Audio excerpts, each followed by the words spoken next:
Bismillahirrahmanirrahim. Assalamualaikum warahmatullahi wabarakatuh.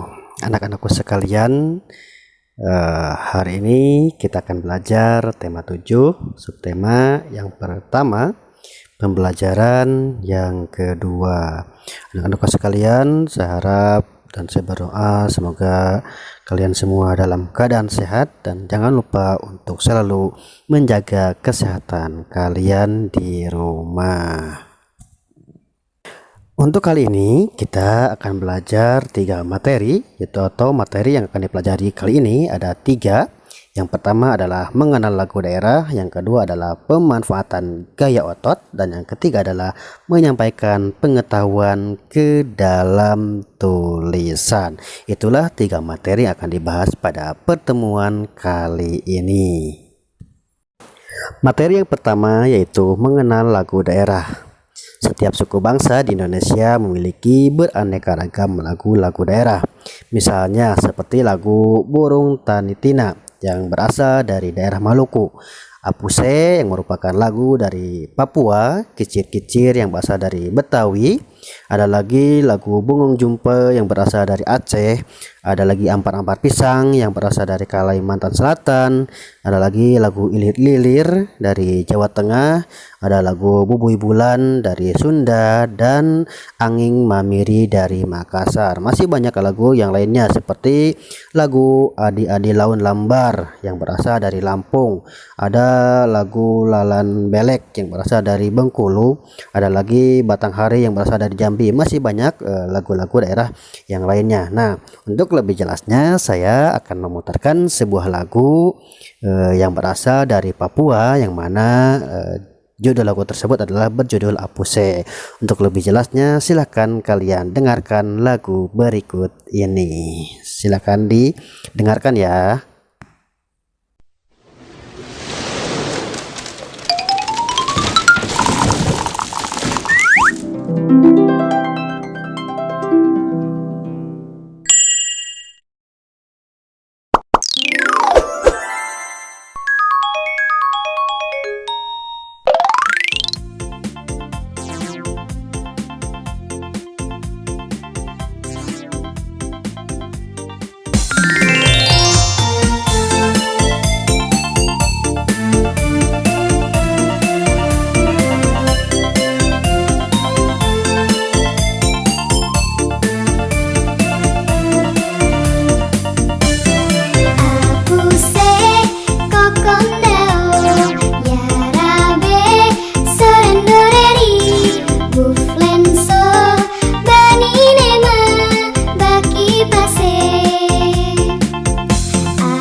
teman-teman.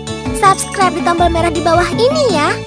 Like dan share juga di media sosial teman-teman. Dan satu lagi, isi komentar, usulan, atau saran juga ya. Terima kasih.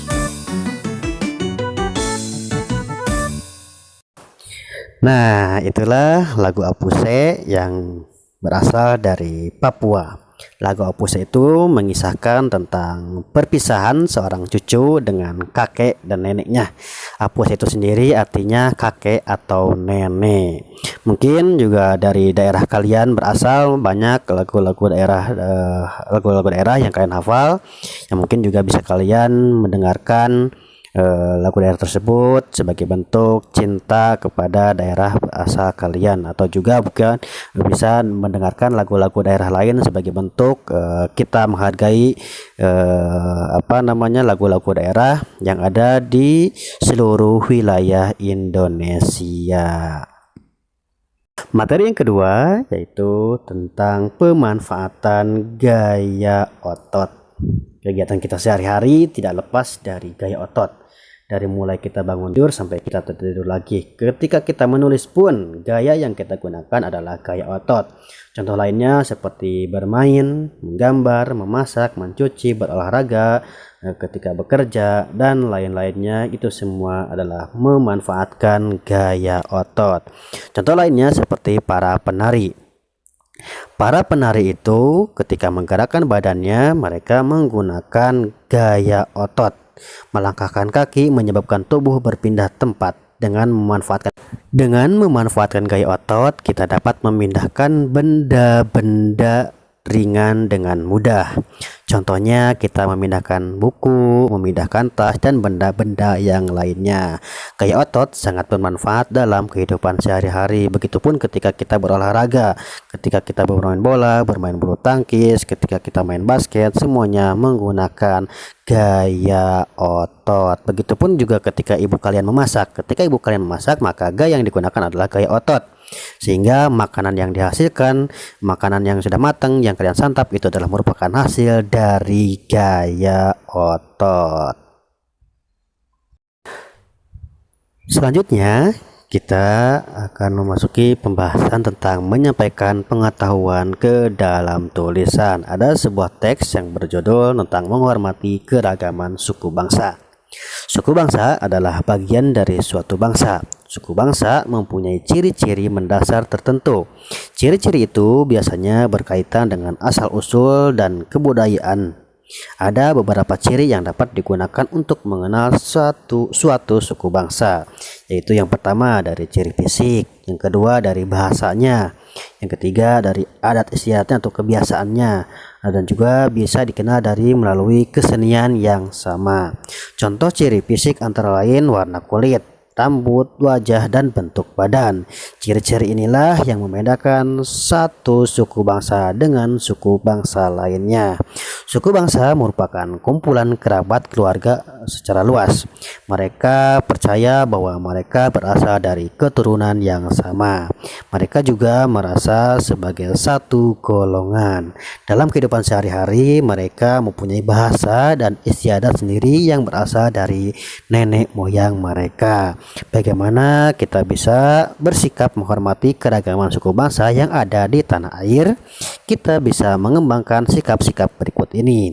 Yang pertama, kita menerima suku-suku bangsa lain dalam pergaulan sehari-hari. Dalam pergaulan di masyarakat, kita tidak hanya bertemu dengan satu orang atau dengan satu suku bangsa. Yang kedua adalah menambahkan pengetahuan kita tentang suku-suku lain. Mempelajari suku-suku bangsa lain tidak harus datang ke daerah tempat tinggal mereka. Terlebih kita sekarang zaman sudah modern, mungkin kita bisa mengenal suku bangsa lain bisa melalui pencarian di Google, atau mungkin juga bisa melihat kebiasaan-kebiasaannya dari YouTube dan lain sebagainya. Yang ketiga adalah tidak menjelek-jelekan atau menghina dan merendahkan satu suku bangsa lain.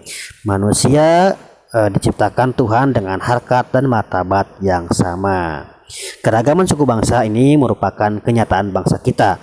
Inilah kekayaan bangsa kita. Kita tidak boleh hanya membanggakan suku bangsa sendiri dan merendahkan suku bangsa yang lainnya.